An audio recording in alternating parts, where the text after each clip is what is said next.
Hello everyone, it's Infinity Break, coming at you today with a little bit of a different type of video. It's not that different. It's on the Elder Scrolls, it's on Skyrim. How many of you guys watching this play Skyrim?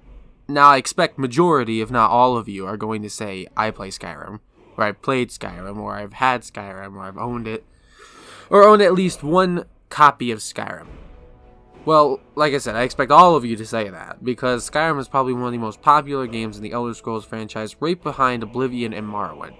It is so popular that even today, it is still one of the most played RPGs out there, and almost anybody you talk to will have said, if they play video games, that they've at least played Skyrim once. Whether they're an avid gamer, or they're a casual gamer. Everybody that I know that has ever played a video game has played Skyrim. The exception being my parents, and just people who don't like the RPG genre. And I mean, I don't blame them. Some people don't play into that many games besides, the normal stuff like Call of Duty. And as much as I don't agree with their tastes, I'm perfectly fine with that. That's not my call to make. They're the ones that enjoy it, after all. The point of what I'm trying to talk about today is, well, Skyrim is popular. Skyrim is probably one of the most successful games Bethesda has ever made. It's probably the one image that they can never seem to get rid of today. If you were to see them go up on E3, I guarantee you, in some way, shape, or form, Skyrim is going to be mentioned in imagery, or at least hinted at in some form of their presentation. And that is just because, like I said, Skyrim is just so popular. In the year 2019, it still has a very active fan base. Whether that be modding, or just people playing the game, or people who are looking forward to any sort of things they can do to tweak it, people that are looking for mods, people that are creating mods, people that are creating little videos such as myself. There are avid YouTubers that are constantly making theories, lore videos, discussions, and other such things. It's just a popular game. But as someone who loves Skyrim, and loves the Elder Scrolls, and the Fallout franchise, and Bethesda, even though they have been in some hot water as of late, as someone who is a huge fan of their franchise, and as someone who has loved Skyrim for over 7 years now that it's been out, I wanted to sit down today and talk about why I like Skyrim in the year 2019, and why someone like me still manages to play it, despite the fact that, like I said, it is almost 7 to 8 years old right now.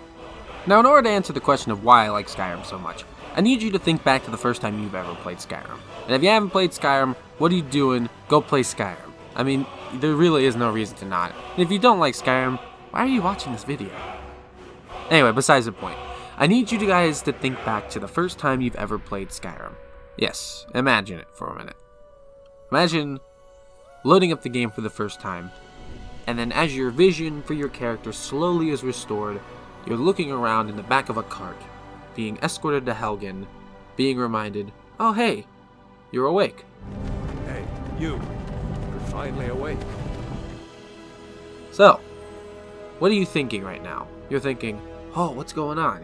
What's all this nonsense? You're only to be whisked into the middle of an execution. Not just for you, but for apparently one of Skyrim's most notorious individuals, Ulfric Stormcloak. What's wrong with him? Watch your tongue. You're speaking to Ulfric Stormcloak, the true High King. Ulfric? The Jarl of Windhelm? You're the leader of the rebellion. But if they captured you... Oh gods, where are they taking us? That's right. Your first ever experience in the game is you being lumped in with a bunch of rebels. And you are none the wiser as to what is going on.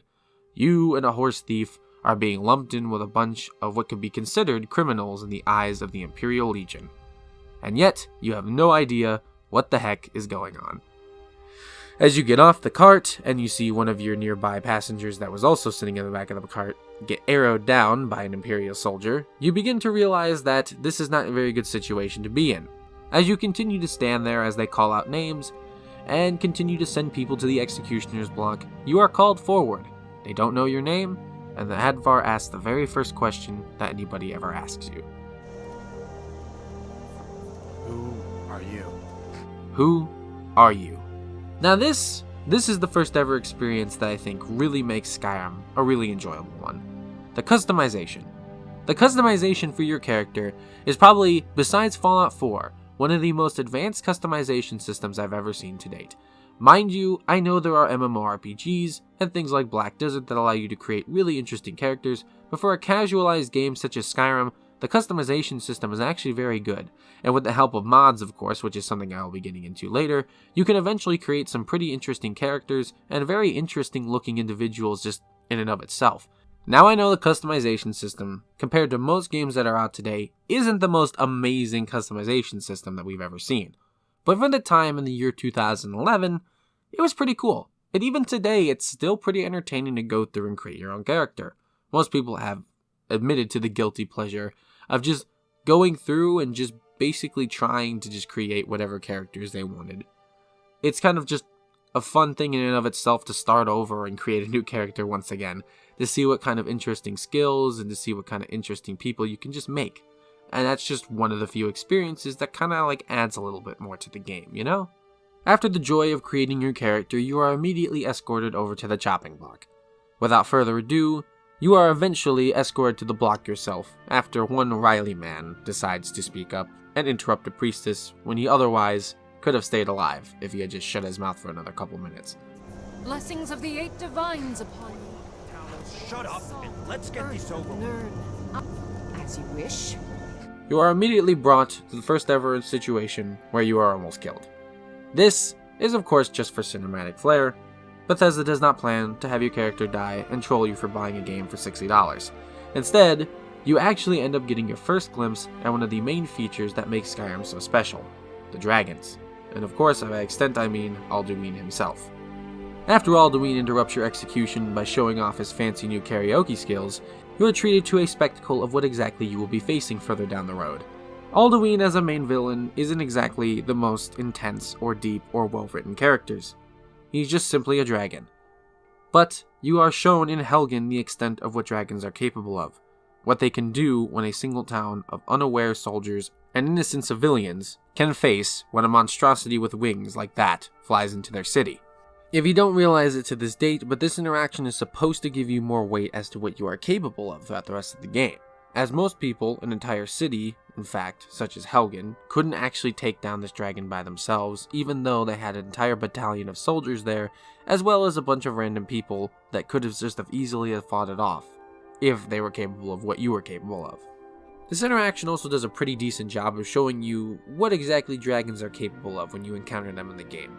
They just simply fly around and shout different abilities, and if you stick around in Helgen, you can kind of see what Alduin is, basically capable of. He will Fushoda certain people, shout fire, scream a little bit more at people, pick up people, throw them, that kind of stuff. It's just a simple little showcase of what exactly the dragons have in store for you when you go to face them later on. And like I said, this isn't the most groundbreaking technology today, but back in 2011, the Elder Scrolls didn't really have a lot of flying creatures that would fly around the environment and do this kind of stuff. So when you played it for the first time, it was like, whoa. So yeah, it kind of gave you a lot in the first couple minutes of the game, between the really interesting character creation, as well as the lots of questions that you probably had while you were riding in the back of that wagon, as well as a dragon coming out of nowhere and nearly destroying the entire village that you were in. What I'm saying is, Skyrim's intro is, well, it's memorable. There's got a lot of things that it does right, a lot of interesting parts to it. Kind of nostalgic, even today, to just kind of play through it.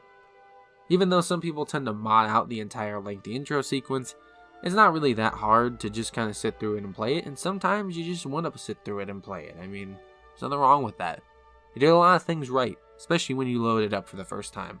And you can't deny seeing Alduin flying in for the first time, saving you from nearly getting your head chopped off, and then running around as an entire town tried to fight off, what essentially was, to your knowledge, just a regular dragon, was actually pretty cool. It was actually something that kind of sticks out today when you think of the words Elder Scrolls or even just Skyrim, Now after this, you escape Helgen through the help of either Hadvar or Ralof. Now I'm not going to get into the Civil War. I think the Civil War was okay. It wasn't that great. It was built up to be something that was supposed to be better, but it's probably one of the weaker aspects of Skyrim. But no, you end up escaping with the help of either Ralof or Hadvar. Now, which one you choose doesn't matter, but what does matter is that when you finally escape, you are met with probably one of Bethesda's, not best, but one of the most interesting open worlds. I know in Oblivion, the open world was okay, but it seemed pretty lackluster. It was mostly the cities and the other things that were kind of memorable. There were some quests that brought you outside the cities, and they were good in their own right, and even in Morrowind, it's kind of a drag to kind of trudge through the wilderness given how slow you are. You don't really feel like you want to explore that much, but that's just speaking from my experience, of course. There are some people that obviously enjoy both of those games, and I definitely enjoy both of them, but I feel like Skyrim definitely pulled it off here. Between the varied landscapes and the mountains and the interesting ruins that you may come across, as well as some of the just wacky, interesting little side areas that are left out in the open with just little Easter eggs and other such random, unimportant encounters, it seems that Skyrim has one of the most varied and interesting landscapes that you can explore. Between the different regions that have different temperatures, that really plays into a lot of survival modes that were added later on through things like Creation Club and of course mods, but they're just so well done. I find myself looking out over different cliff sides and off of mountains and such and just seeing this beautiful landscape that, while it isn't the most breathtaking view sometimes, it is definitely something you stop and look at and you're like, dang, that's Skyrim. That's a place I can go out and explore, Sounds dumb to say it out loud, but it's true. I mean, you can go find a mountain you can see from a long distance away and you'd be like, I'm gonna go there. And you go there. And there's something on it. There's like a dragon priest or a dragon or a temple or a group of bandits or just something that you can go and find. You can set off in any random direction once you leave the cave, and you are not restricted to what you need to do. You can ignore the main quest. In fact, some of the quests in the game even acknowledge that you haven't become Dragonborn or such yet. And that is actually really cool, that they just allow you to entirely skip the quest and just do whatever you want first. And that's really important. You can do whatever you want after you leave the cave. There is no, like I said, there's no restriction. Go become a fighter, go study wizardry at the College of Winterhold. You can go and become a thief, an assassin, go join the army, fight a war. You can go out and start exploring, start being a sword for hire. Or you can just go out and just try to pretend to be whoever you want to be. There really isn't any restriction. You can do whatever you want. And while the game has limitations when it comes to mechanics, it's the illusion that you really can do whatever you want, and the somewhat sort of satisfaction of feeling like you are doing whatever you want that just adds a little bit more to the game.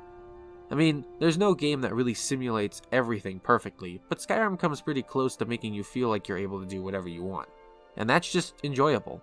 And on top of it, that you can mod in whatever you want to the game, and you have a perfect formula for making you feel like you have endless hours of entertainment. It's truly just a game that allows you to do whatever, whenever, however you want, especially when you get into the modding. Now I know that Skyrim, compared to some of the earlier games in a lot of people's eyes, aren't as great.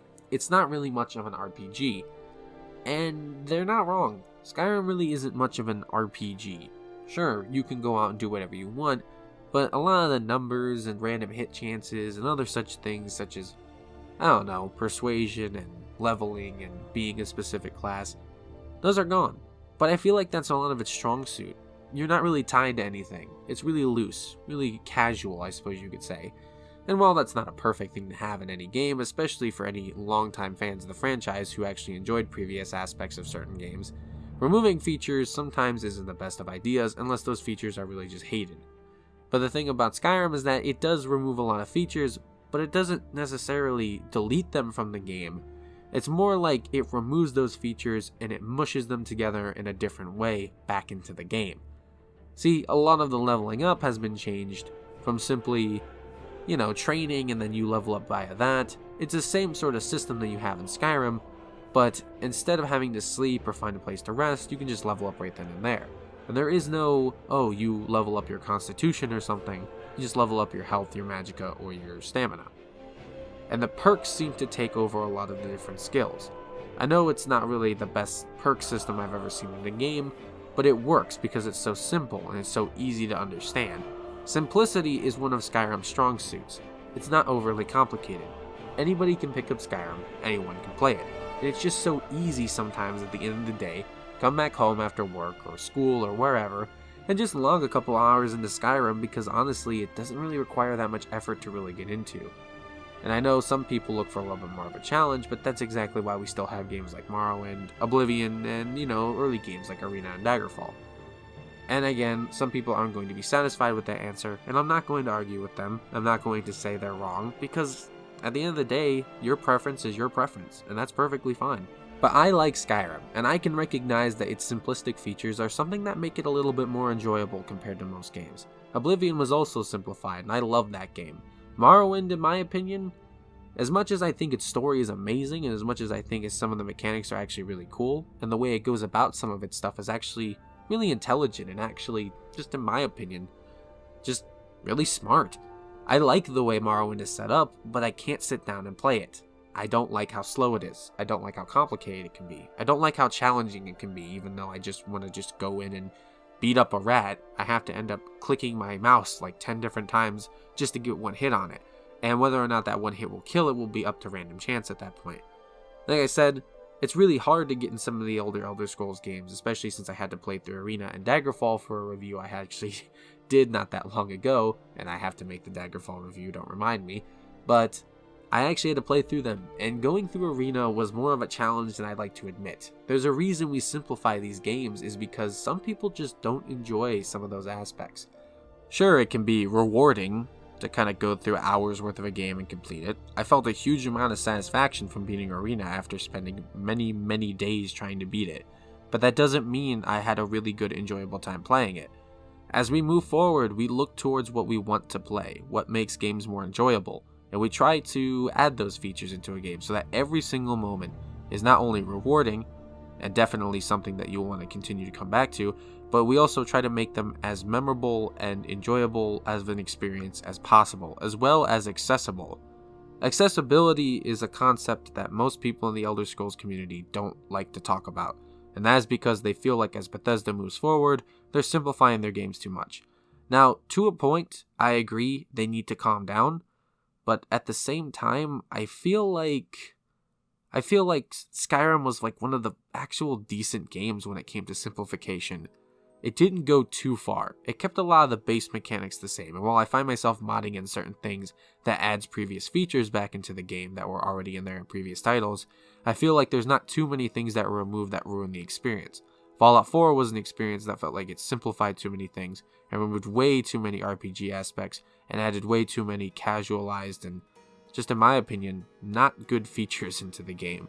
But Skyrim doesn't feel like it overstepped its boundaries. It feels like a perfectly acceptable game, and that's the reason why I keep coming back to it.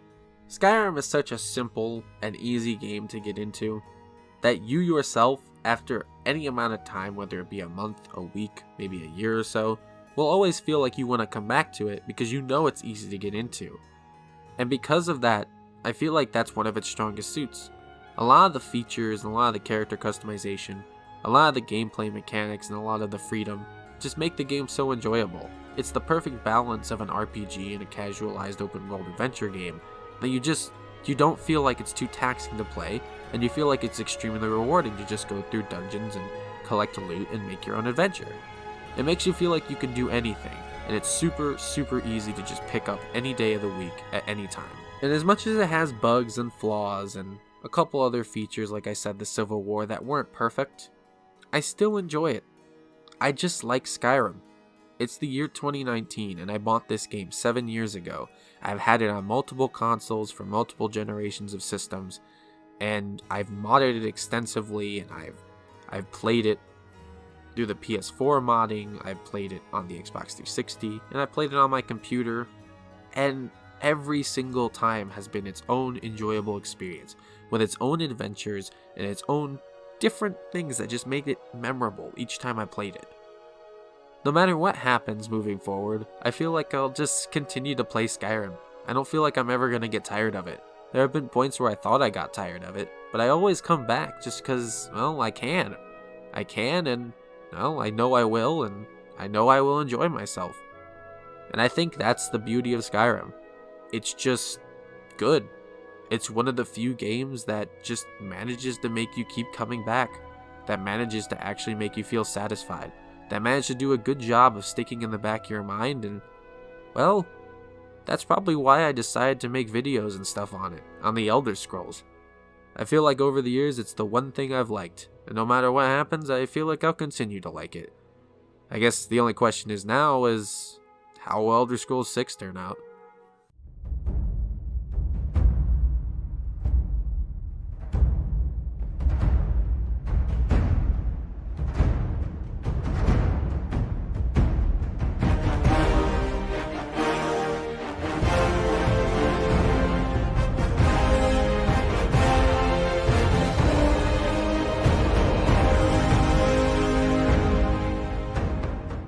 Well guys, it's been Infinity Break.